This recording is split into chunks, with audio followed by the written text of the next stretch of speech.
안녕하세요, 둥이들. 먼저 오늘은 제가 어떻게 5명의 남매를 낳고 기르게 되었는지 여러분들과 잠깐 나누려고 해요. 먼저 저는 25살에 큰 아이를 출산을 하였는데요. 그 뒤로 27살에 둘째. 그런 다음에 저희는 나이 터울이 조금 길어요. 제가 갑상선 기능 저하증인지 발견을 못한 거죠. 그러면서 몸은 자꾸 피곤해지고 머리카락은 빠지고 살은 자꾸 쪄가는데 이유를 알지 못했어요. 그러다가 29살에 제가 안면마비가 오는데 안면마비 치료제로 인해서 대상포진이 걸리고 그 뒤로 너무 많이 오랫동안 아팠어요. 그렇게 한 3년 정도 아프고 나니까 저희 큰아이와 둘째가 너무 많이 자라 있었던 거예요. 그리고 첫째가 1학년, 둘째가 6살 이렇게 자라 있는데 어느 날 그 아이들을 바라보는데 이 아이들이 말없이 조용히 책만 읽는 거예요. 물론 글밥이 많은 그런 책은 아니었지만 만화책이었어요. 마법 천자문이라는 만화책을 보면서 그냥 둘이 조용히 앉아있는 그 모습에 너무 슬프더라고요. 왜냐면 제가 거의 3년 동안 아팠기 때문에 이 아이들이 커가는 과정이 기억이 없어요. 그냥 늘 아파서 누워 있었기 때문에 그러다 보니까 이 아이들이 커가는 과정, 이 아이들과 소통하는 그런 시간이 턱없이 부족했죠. 그러던 어느 날 문득 내가 아파서 출산을 할 수 없으니 입양이라는 제도를 좀 사용해보면 어떨까라는 생각을 하게 돼요. 문득 그런 생각을 했던 건 아니고 그냥 어렸을 때부터 나는 이 다음에 크면 꼭 입양을 해야지 그런 생각을 좀 오랫동안 하면서 살았던 것 같아요. 남편도 자녀가 형제가 많다 보니까 남편 또한 입양에 대해서 긍정적인 생각을 가지고 있었어요.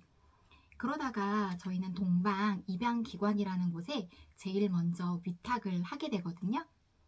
그러면서 이 위탁했던 그 아이를 처음 보는데 너무 신기하더라고요.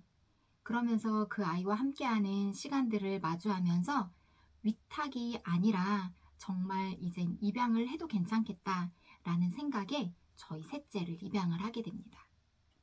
그래서 저희는 첫째와 둘째는 터울이 짧지만 둘째부터 셋째까지는 터울이 조금 긴 편이에요.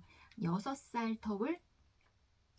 그래서 저희 셋째는 지금 8살이 되어서 초등학교에 입학을 했죠.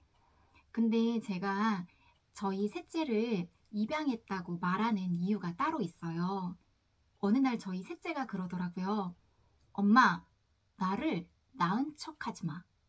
이렇게 저한테 얘기를 하는 거예요. 그게 무슨 말이야? 라고 물었더니 나는 엄마가 나를 낳지도 않았는데 나를 왜 낳은 척을 하고 그래? 나 그거 아주 기분 나쁘거든? 그러니까 다음부턴 어디 가서 날 입양했다고 말해줘. 이렇게 얘기를 하는 거예요.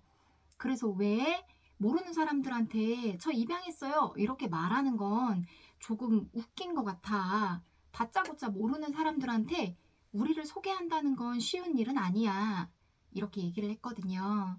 그랬더니 저희 셋째가 나는 입양하라서 너무 자랑스러워. 그래서 모르는 사람들도 내가 입양하라는 사실을 알았으면 좋겠어.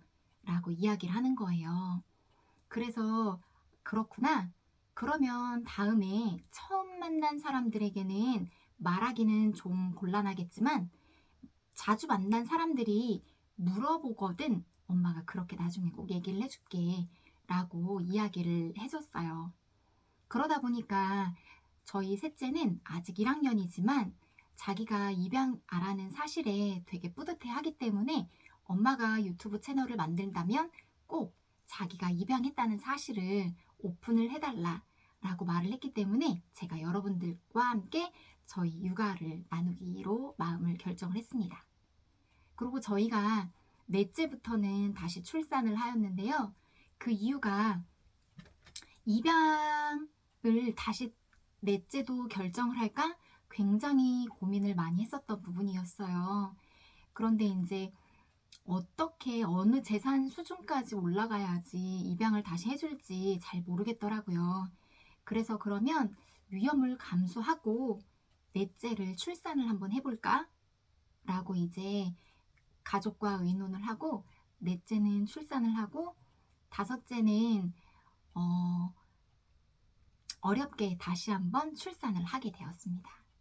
그래서 저희는 아들 하나, 둘째가 딸, 그 다음에 3, 4, 5번이 아들이에요. 현재는 8살, 7살, 5살 이렇게 어린이집과 초등학교를 다니고 있고 그 다음에 넷째와 5살은 11월생, 12월생이기 때문에 조금 늦는 편이에요. 그럼에도 불구하고 제가 5을 잘 양육할 수 있었던 이유는 시행착오를 많이 겪었기 때문이지 않을까 싶어요. 저도 다른 엄마들처럼 정말 잘 키우고 싶어서 첫째 때, 둘째 때 시행착오를 정말 많이 했거든요. 어느 날은 육아책을 보면서 그 육아책대로 따라하기 시작했어요. 그랬는데 조금 아이들이 변하는 것 같더라고요. 그랬는데 어느 날 첫째가 소리를 지르기 시작했어요. 그만해, 그만해. 분명히 나는 육아 서적대로 이 아이들을 양육했는데 무엇이 잘못됐는지 알 수 없었죠. 그런 시행착오들을 겪어가면서 셋째와 넷째, 다섯째는 조금 더 유연하게 키울 수 있었던 것 같아요. 그래서 지금은 편안하게 그 아이들을 양육을 하고 있죠. 여러분들은 어떠신가요? 양육하는 게 보통 힘든 일은 아니잖아요.